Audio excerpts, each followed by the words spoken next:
साथियों, आज मैं आप सबके लिए संत की वाणी लेके आई हूँ। सच्चे संत की वाणी कैसी होती है, सुने। किसी नगर में एक बूढ़ा चोर रहता था। 16 वर्षीय उसका एक लड़का भी था। चोर जब ज्यादा बूढ़ा हो गया तो अपने बेटे को चोरी की विद्या सिखाने लगा। कुछ ही दिनों में वह लड़का भी चोरी की विद्या में प्रवीण हो गया। दोनों बाप बेटा आराम से जीवन व्यतीत करने लगे। एक दिन चोर ने अपने बेटे से कहा, देखो बेटा, साधु संतों की बात कभी नहीं सुननी चाहिए। अगर कहीं कोई महात्मा उपदेश देता हो तो अपने कानों में उंगली डालकर वहां से भाग जाना, समझे? हाँ बापू, समझ गया।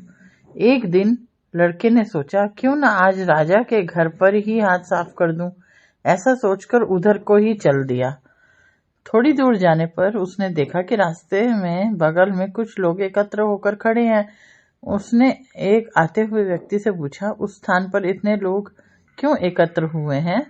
उस आदमी ने उत्तर दिया, वहां एक महात्मा उपदेश कर रहे हैं। यह सुनकर उसका माथा ठनका। इसका उपदेश नहीं सुनूंगा, ऐसा सोचकर उसने अपने कानों में उंगली डालकर वहां से भाग निकला। जैसे ही वो भीड़ के निकट पहुंचा, एक पत्थर से ठोकर लगी और वह गिर गया। उस समय महात्मा जी कह रहे थे, कभी झूठ नहीं बोलना चाहिए।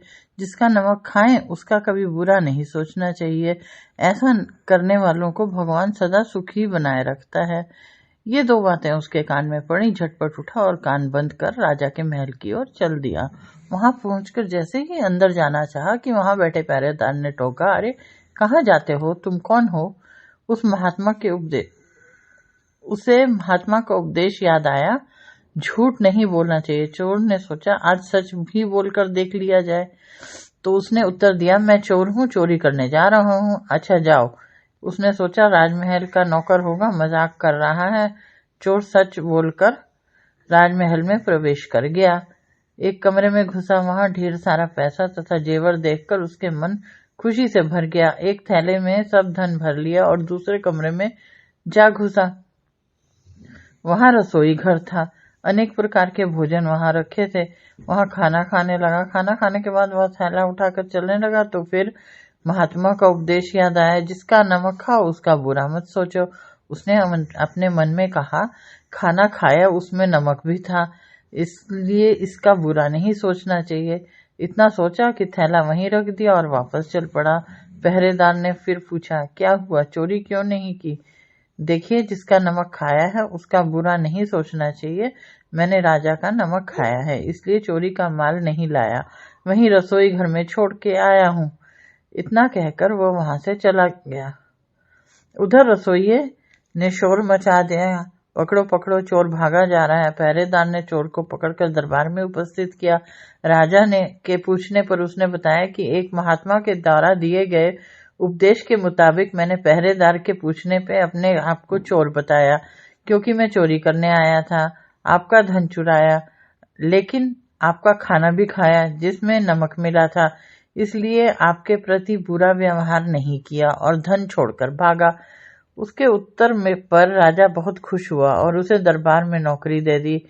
वह 2-4 दिन घर नहीं गया तो उसके बाप को चिंता हुई कि बेटा पकड़ लिया गया। लेकिन 4 दिन बाद जब लड़का आया तो बाप अचंभित रह गया अपने बेटे को अच्छे वस्त्रों में देखकर।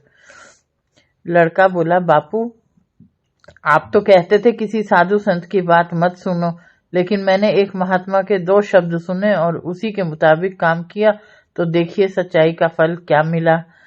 सच्चे संत की वाणी में अमृत बरसता है, इसलिए कहते हैं कि उसकी बातों को आचरण में उतारने की आवश्यकता है।